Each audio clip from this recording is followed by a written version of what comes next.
Assalamualaikum warahmatullahi wabarakatuh. Selamat pagi, selamat datang di channel BHP Riau, Langkah Maju Guru Indonesia. Nah, kali ini saya ingin berbagi bagaimana mengoptimalkan peran daripada Google Dokumen yang kita dapatkan dari akun Belajar ID. Ada 3 bagian yang akan saya sampaikan atau saya berikan pada kesempatan kali ini. Yang pertama mengenai bagaimana cara kita mengetahui ejaan dan tata bahasa yang telah kita buat di dalam sebuah kalimat itu benar. Yang kedua, bagaimana cara kita mengetahui tentang plagiasi. Yang ketiga, bagaimana cara kita mengetahui jumlah kata ataupun karakter yang kita buat dalam sebuah tulisan. Nah, baik, langkah yang pertama adalah kita buka dokumen, Google Dokumen. Kemudian di dalam Google Dokumen ini kebetulan saya sudah mengambil sebuah artikel yang berjudul ini ya, saya blok karena ini artikel dari seseorang. Nah, langkah berikutnya karena ini menggunakan bahasa Indonesia, maka kita pilih file, kita cari dulu bahasa, kemudian kita pilih bahasa Indonesia. Nah, karena kita akan mengecek bagaimana ejaan dan tata bahasa yang ada di dalam sebuah artikel ini benar atau tidaknya atau tidak tepat ya. Nah, kita kemudian pilih alat. Kemudian di sini ada ejaan dan tata bahasa. Kita pilih pemeriksaan ejaan dan tata bahasa. Jadi di sini kita bisa memeriksa ya ejaan dan tata bahasa yang telah kita buat benar atau tidaknya. Nah, di sini bisa kita lihat di sini ganti teknik dengan teknik. Jadi penulisan yang tepat bukan teknik tapi teknik. Nah, kita lihat di sini. Teknik di dalam sebuah artikel ini ada tulisan teknik. Nah, seharusnya adalah teknik. Nah, kita ada 2 pilihan, apakah kita menerima yang direkomendasikan oleh ejaan dan tata bahasa ini atau kita terima. Kalau kita abaikan maka penulisannya tetap pada teknik. Tapi jika kita terima maka akan diperbaiki. Nah, sudah diperbaiki ya. Nah, berikutnya kita bisa melihat di sini kata sebelum. Nah, seharusnya sebelum. Apakah ini typo kita tidak tahu. Dan kita juga bisa mengetahui yang kata berikutnya.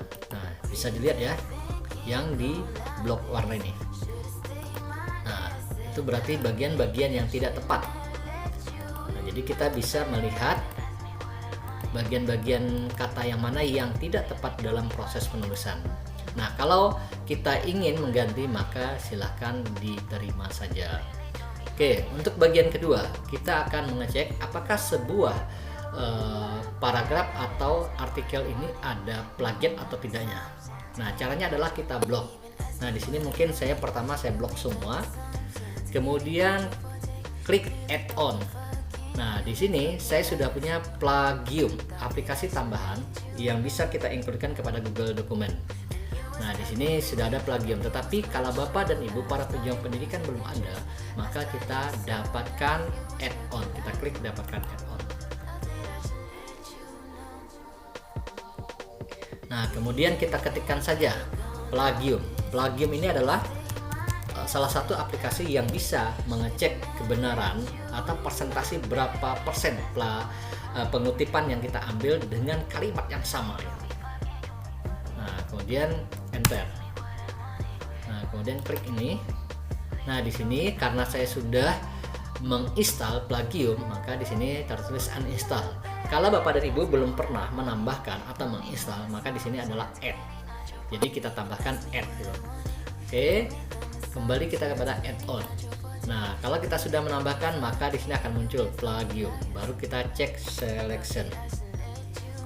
Nah, tadi saya sudah blok semua. Nah, ini kita lihat prosesnya. Nah, prosesnya akan muncul di sini. Ada tulisan di blok warna kuning ini, the selected text is too long, please select less than 5.000 karakter. Artinya di sini dia menyampaikan bahwa teks yang kita pilih terlalu panjang katanya. Pilih kurang dari 5.000 karakter. Nah, bagaimana cara kita mengetahui 5.000 karakter? Nah, mungkin 5.000 karakter ini bisa jadi 500 kata. Nah, caranya adalah di sini kita pilih klik alat, kemudian jumlah kata. Kita klik jumlah kata. Nah, maka akan muncul di sini halaman, ada 5 halaman. Kemudian katanya berjumlah 2468, karakternya 17.626.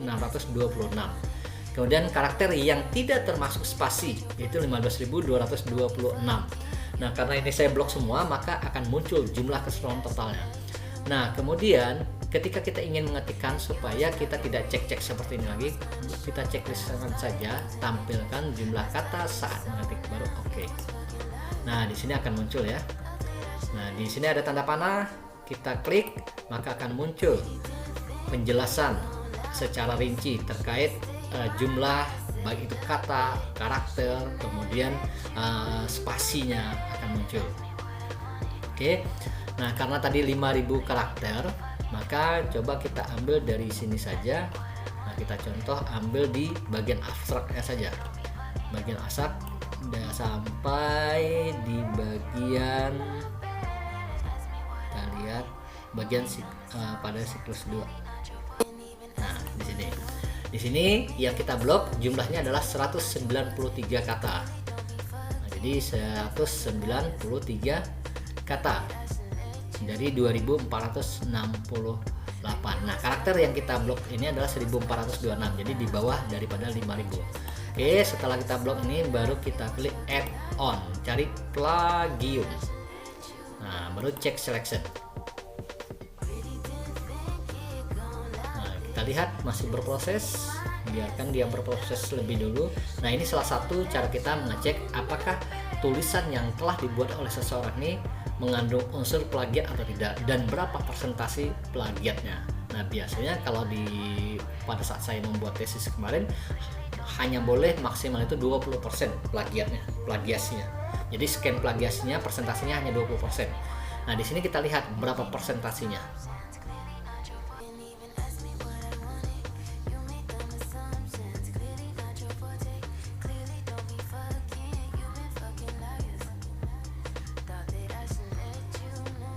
Oke, kita perhatikan di sini check-in baru 88%. Kita tunggu sampai hasilnya 100%. Nah, ada 8 dokumen yang kalimat yang kita buat dalam abstrak ini menyerupai. Nah, kita hitung ya, 1, 2, 3, 4, 5, 6, 7, 8.